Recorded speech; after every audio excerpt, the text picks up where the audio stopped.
इस क्वेश्चन में हमें दिया गया है कि बॉडी पर एक फोर्स लग रहा है F, और ये जो फोर्स है -2 I cap plus 15 J cap plus 6 K cap है। और बॉडी को हम लोग 10 J यूनिट वाई डायरेक्शन में मूव करवा रहे हैं। वाई डायरेक्शन में हम लोग कितना मूव करवा रहे हैं? 10 यूनिट्स मूव करवा रहे हैं। और वो सिर्फ और सिर्फ वाई डायरेक्शन में ही मूव कर सकती है, एक्स डायरेक्शन में और जेड डायरेक्शन में मूव नहीं कर सकती।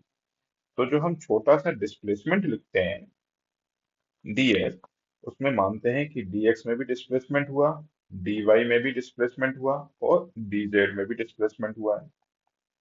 लेकिन यहाँ पर साफ साफ बोला गया है x में डिस्प्लेसमेंट नहीं हो सकता और z में डिस्प्लेसमेंट नहीं हो सकता। तो इस बार जो छोटा सा डिस्प्लेसमेंट वेक्टर मैं लिखूंगा वो सिर्फ dy j कैप लिखूंगा। और अगर मैं इसको इंटीग्रेट करूं तो dy मतलब पूरा डिस्प्लेसमेंट कितना है? 10 है जे डायरेक्शन में। ये तो मैंने ऐसे ही लिख दिया, डायरेक्ट भी लिख सकता था क्योंकि उन्होंने डिस्प्लेसमेंट 10 जे बोला ही है। तो इस बार जो डिस्प्लेसमेंट वेक्टर होगा वो सिर्फ 10 जे होगा। और हमको वर्क डन निकालना है। तो वर्क डन क्या होता है? F dot x.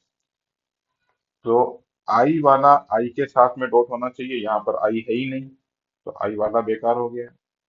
के वाला के साथ में डॉट होना चाहिए, यहाँ पर के वाला भी नहीं है, तो यहाँ पर मैं सिर्फ जे वाले को जे के साथ में डॉट कर सकता हूँ। तो एक है 15, एक है 10, तो 15 इंटू 10, 150 इज द आंसर।